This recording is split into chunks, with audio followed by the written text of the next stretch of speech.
আগামী 12 তারিখ ইনশাআল্লাহ দেশের বাক পরিবর্তনের নির্বাচন। এই নির্বাচন 8 নয়, 14 নয়, 18 নয়, 24 নয়, এই নির্বাচন 26। এই নির্বাচন 1400 শহীদের রক্তের উপর দাঁড়িয়ে নির্বাচন। এই নির্বাচন 34,000 আমাদের ছেলে মেয়েদের পঙ্গুত্বের নির্বাচন। এই নির্বাচন আয়নাগরের অন্ধকার যুগের অবসানের পরের নির্বাচন। এই নির্বাচন জামাতে ইসলামী সহ সকল তৎকালীন বিরোধী রাজনৈতিক নেতৃবৃন্দের দুনিয়া থেকে বিদায় নেওয়ার পর শহীদ পরিবারগুলোর হাহাকারের অবসানের নির্বাচন। এই নির্বাচন অতীতের 54 বৎসরের যে রাজনীতি ফেসিবাদ তৈরি করেছে সেই বস্তা পচা রাজনীতির কবর রচনার নির্বাচন। অতএব এই নির্বাচনকে নিতে হবে সেই দৃষ্টিকোণ থেকে ইনশাআল্লাহ। নির্বাচনে কয়টা ভোট? প্রথম ভোট হার পক্ষে ইনশাআল্লাহ। হা জিতলে বাংলাদেশ জিতবে, হা পরাজিত হলে বাংলাদেশ পরাজিত হয়ে যাব না পরাজিত করব। ধন্যবাদ আপনাদেরকে। হা মানে আজাদি, না মানে গুলামি। যারা আবার আমাদের গলায় গুলামির জিঞ্জির পরাতে চায় তারাই কেবল হা ভোটের কথা বলতে পারে, না ভোটের কথা বলতে পারে। অনেকে আছে হাও বলে না, নাও বলে না। আপনাকেই বলছি, ইন্স্যুরেন্স করলে সিটিতে সুরক্ষা পাবেন নিশ্চিত। একবার এক মাঠে মারামারি শুরু হয়েছে। কিছু মানুষ দৌড়ে পালাচ্ছে, কিছু মানুষ শুয়ে গেছে। একজন রুকুর হালতে দাঁড়িয়ে আছে। তারে একজন জিজ্ঞেস করলো আইসা যে তুমি এই হালতে কেন? বলে ভাই যারা শুয়ে গেছে এদের দিল নাই, আমি নিরপেক্ষ, এই জন্য মারামারি হয়েছে। কিছু দল তারা হা উঠে আস্তে আস্তে লুকিয়ে লুকিয়ে বলেন কেন? যদি না বলেন বলে দেন যে আমরা সংস্কার চাই না, নতুন বাংলাদেশ চাই না, পুরানা ব্যবস্থা চাই, ফেসিবাদ আবার চাই। আর যদি হা বলেন তাও বলে দেন যে আমরা দেশের 18 কোটি মানুষের আকাঙ্ক্ষার বাস্তবায়ন চাই। দ্বিতীয় ভোটটি ইনশাআল্লাহ আমরা দিব ন্যায় এবং ইনসাফের ভিত্তিতে। আগামীর যে বাংলাদেশ কায়েম হবে সেই 5টা আসনের 5টাতেই দাঁড়িপাল্লার পক্ষ হয়ে ইনশাআল্লাহ 11 দলের প্রার্থীরা লড়াই করবেন।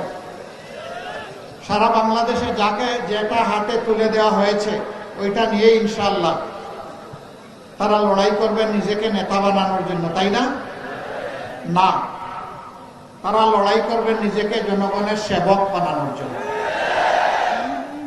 আমরা আপনাদেরকে সাক্ষী রেখে পরিষ্কার বলছি, আমরা জামাতে ইসলামের বিজয় চাই না। বলুন আশ্চর্য ব্যাপার, আপনি জামাতে ইসলামের আমির, আপনি আবার জামাতে ইসলামের বিজয় চান না, তো কার বিজয় চান? আমি অবশ্যই বিজয় চাই 18 কোটি মানুষের। 18 কোটি মানুষের বিজয় হলেই জামাতে ইসলামের বিজয় হবে ইনশাআল্লাহ। 24-এর তরুণ তরুণী, যুবক যুবতী, তাদের নেতৃত্বে সারা দেশবাসী যে জন্য সংগ্রাম করেছেন ওই সংগ্রামের ওই দাবি বাস্তবায়ন, ওই স্বপ্ন বাস্তবায়নই হচ্ছে আমাদের অঙ্গীকার। তারা চেয়েছিল একটা বৈষম্যহীন সমাজ, তারা চেয়েছিল হাতে হাতে কাজ, তারা চেয়েছিল ন্যায় বিচার, তারা চেয়েছিল দুর্নীতি মুক্ত বাংলাদেশ, তারা চেয়েছিল চাঁদাবাজ মুক্ত বাংলাদেশ, তারা চেয়েছিল মুঘল বাহিনী, হাতুড়ি বাহিনীর কবর রচনা। সেদিন পুরুষরা যুদ্ধ করেছে, নারীরাও যুদ্ধ করেছে। যুদ্ধের আগুন জ্বলে উঠেছে যেদিন আমাদের মেয়েদের গায়ে হাত তুলেছিল সন্ত্রাসীরা ঢাকা বিশ্ববিদ্যালয় ক্যাম্পাসে 15 জুলাই রাতের বেলা। সেই দিন যে আগুন জ্বলে উঠেছিল সেই আগুনেই স্বৈরাচার সরকার হয়ে গেছে। 16 তারিখ 6 জন সিংহ পুরুষ, আমাদের অহংকার, যারা গুলির সামনে দাঁড়িয়ে বুক পেতে দিয়েছিল। আবু সাইদ বলেছিল আমাকে আমার অধিকার দে, না হয় একটা গুলি দে। ডানা মেলে পড়েছিল, বুকের ভিতরে তুমুল ঝড়, বুক পেতেছি গুলি কর, গুলি বুকে নিয়েছে, পালিয়ে যায়নি। আমাদের কাঁধের পর তার শহীদের লাশ রেখে গেছে, হাতের তালুতে রেখে গেছে তার তাজা রক্ত।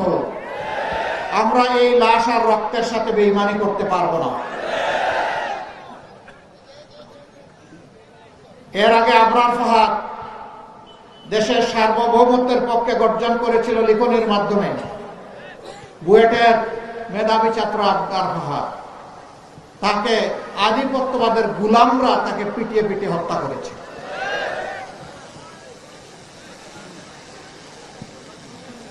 শরীফ উসমান বিন হাদি নিজেই এক বিপ্লবের সেনাপতি, তাকেও ওই আধিপত্যবাদের গুলামরাই তাকে খুন করেছে। তোমরা আবরার ফাহাদ, আবু সাইদ, হাদি আর তাদের সহযোদ্ধা 1400-কে খুন করে তোমরা মনে করেছ যে তোমরা বাংলাদেশের যুবকদেরকে ভয় ধরিয়ে দিবে? তারা তো ওই মাঠের গর্ভ থেকে বের হয়েছেন, যেই মা 24-এর 4 আগস্ট উত্তরার রাজপথে 10 মাসের বাচ্চা কুলে নিয়ে রাস্তায় নেমে এসেছিলেন। সাংবাদিকরা জিজ্ঞেস করেছে, আপনি এই সাংঘাতিক কাজ করতে গেলেন কেন? তিনি বলেছিলেন, কি সাংঘাতিক কাজ করেছি? বললেন যে এই 10 মাসের অবুজ সন্তান বুকে নিয়ে আপনি এখানে আসছেন, তো কি হয়েছে? আপনি দেখতে পাচ্ছেন না মুহুর্মুহ গুলি আর খাড়ি খাড়ি লাশ? যদি গুলি এসে আপনাকে আপনার সন্তানকে ফুলাফুল করে দেয়, আলহামদুলিল্লাহ, আমিও শহীদের কাতারে, আমার সন্তানও শহীদের কাতারে মিশে যাব। এরপরে বলে, বেটা শুনো, আজ কুলের বুকের একটা সন্তান আমাকে আল্লাহ দিয়েছেন, সেই সন্তান বুকে নিয়ে আমি রাস্তায় এসেছি আওয়াজ দেওয়ার জন্য। আজ রাস্তায় বাংলাদেশের যে কোটি তরুণ তরুণী, যুবক যুবতী, ওদেরকে বলতে, আমি তোমাদের মা, তোমরা লড়ে যাও, দেশের জন্য শহীদ হও, পিছপা তোমরা হবে না। আমি সেই সাহস দিতে এখানে এসেছি। এই মাকে সেলিউট। যেই মা, যেই মায়েরা এই ধরনের সন্তান জন্ম দিতে পারেন, ইনশাআল্লাহ এই বাংলাদেশ পথ হারাবে না।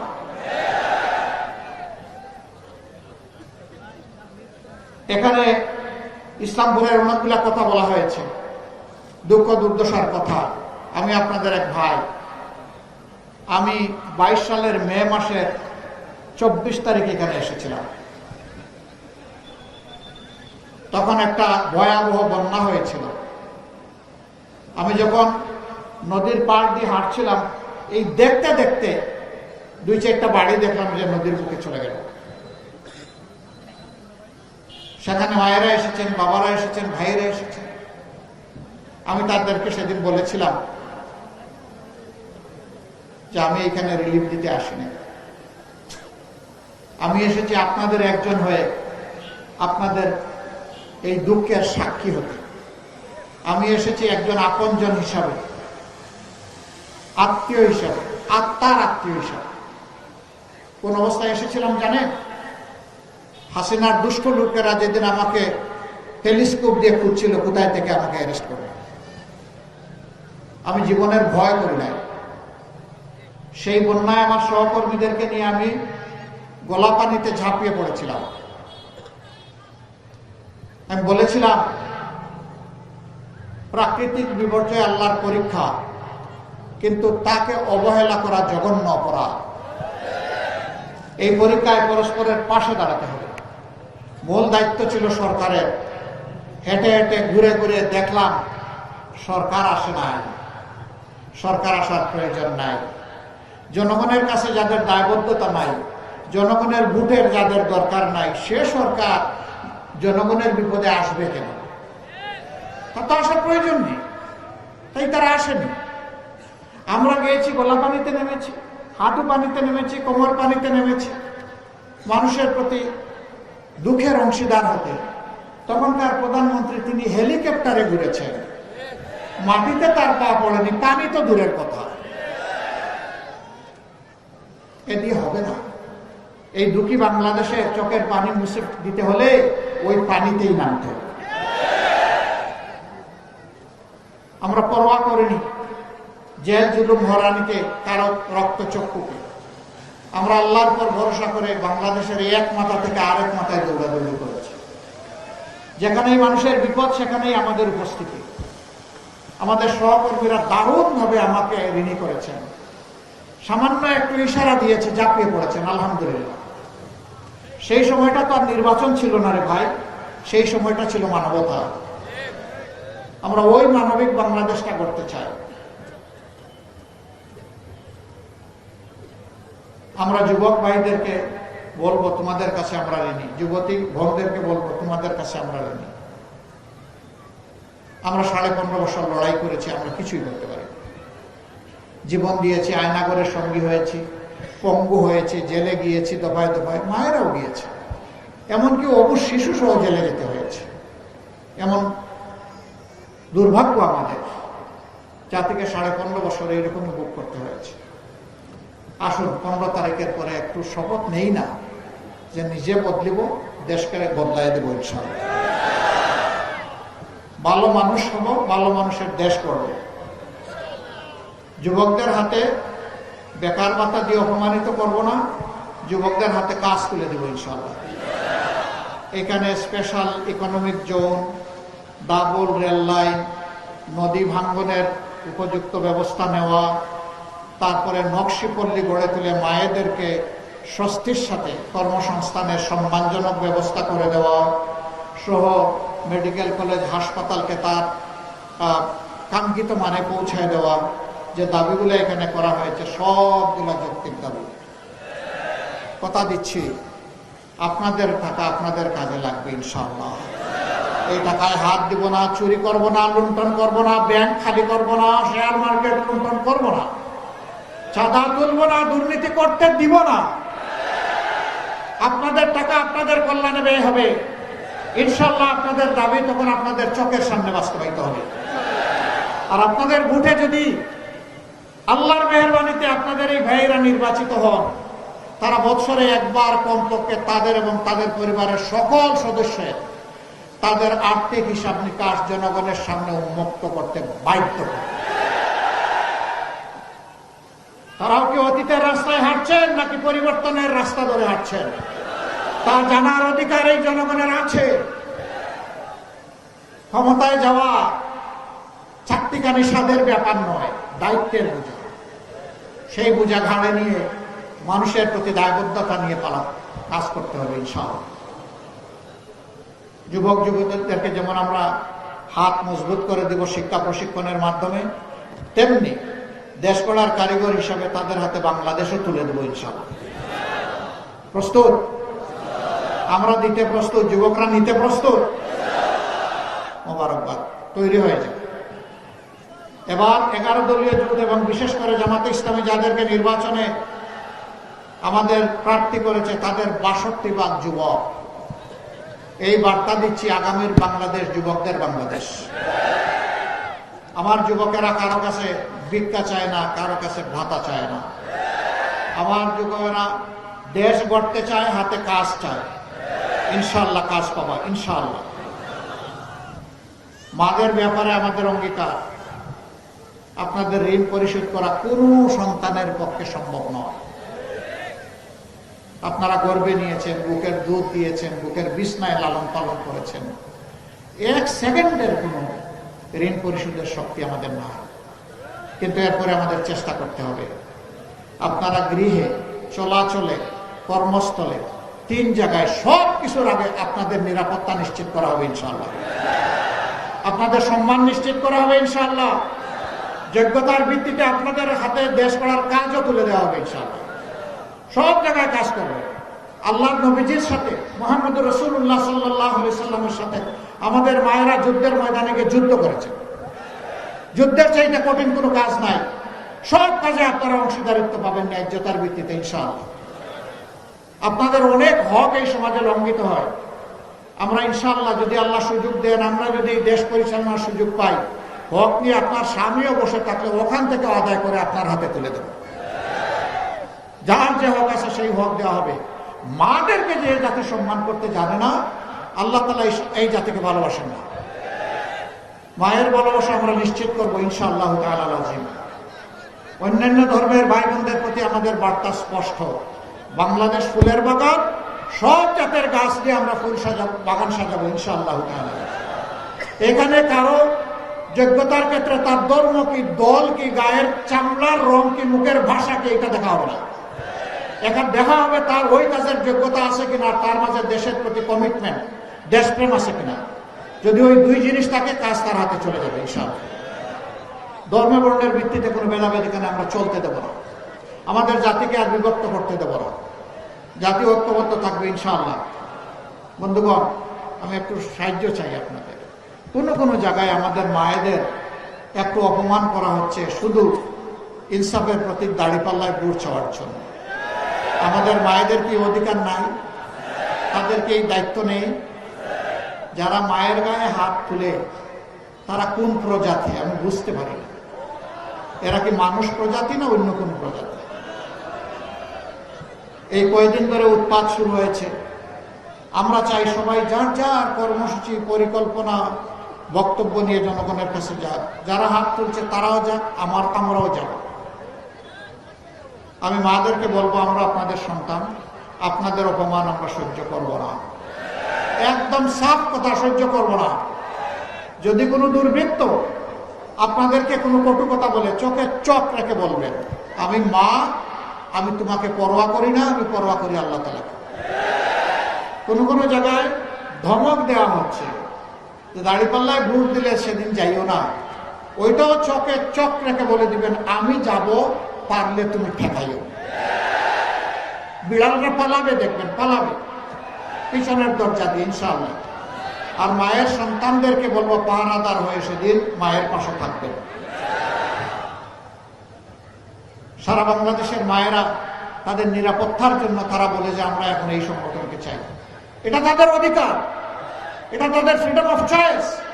এখানে হস্তক্ষেপ করার অধিকার কারণে। ওই যে একজন বলছে না, একটু খোলামেলা পোশাক, তাকে সাংবাদিক জিজ্ঞাসা করলো যে আপনি কারে চান?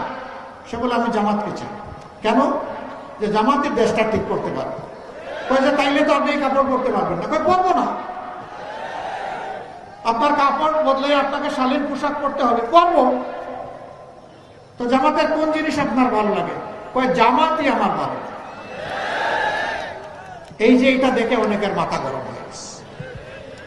এক মানা লক্ষ লক্ষ কোটি মা এখন এক কথাই বলছে, আমরা আমাদের নিরাপত্তার জন্য এই 11 দলকে চাই, বিশেষ করে জামাত ইসলামকে চাই। মায়েরা বড় ঋণী করে ফেললেন আমাদের। দোয়া করবেন আপনাদের এই ঋণ যেন আমরা আমাদের সমস্ত যোগ্যতা দিয়ে পরিশোধ করতে পারি। আল্লাহ যেন এই তৌফিক আমাদেরকে দান করেন। আমি আর আপনাদের বিরক্তির উদ্রেক করব না। সকাল থেকে এসেছেন পেটে ক্ষুধা।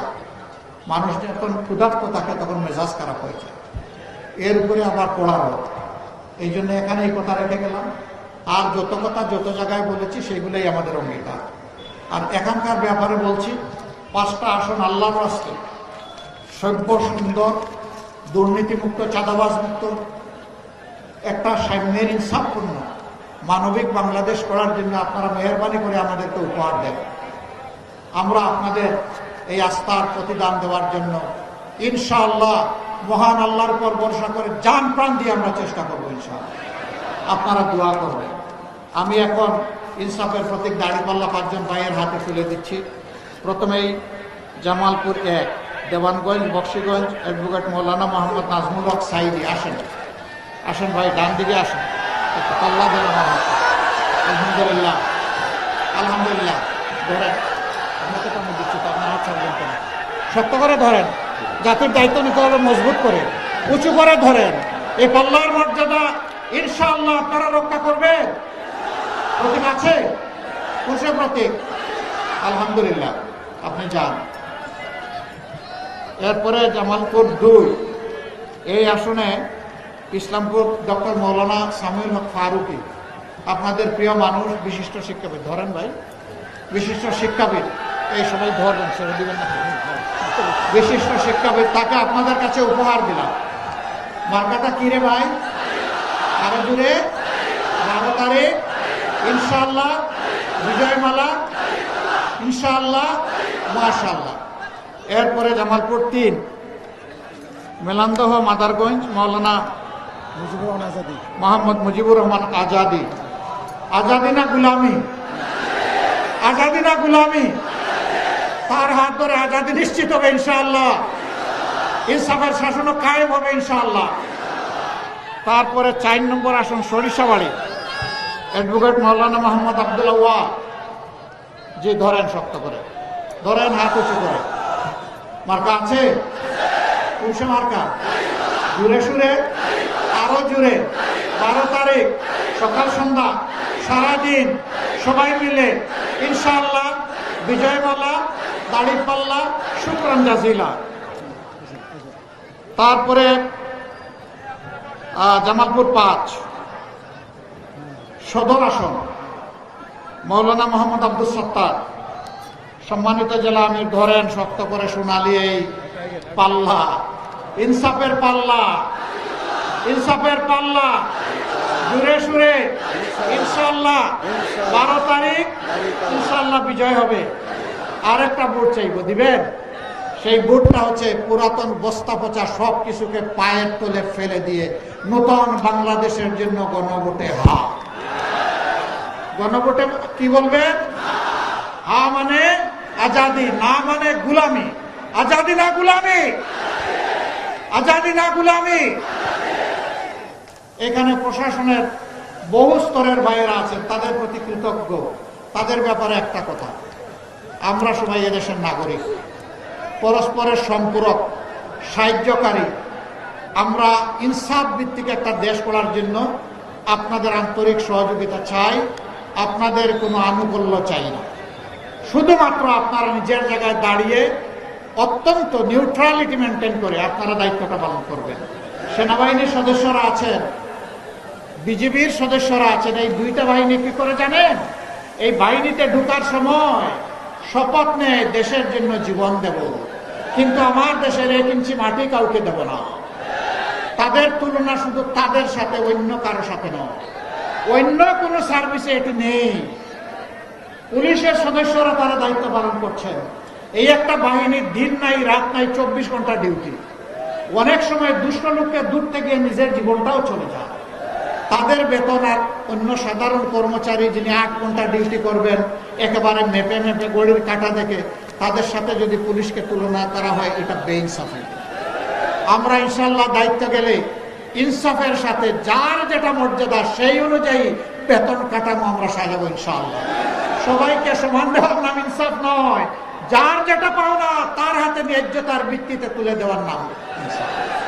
সেদিন সরকারি কর্মচারীরা মনের আনন্দে ইনশাআল্লাহ কাজ করবেন, কাউকে আর অন্য পথে রুজি করার কোনো চিন্তা করতে হবে না।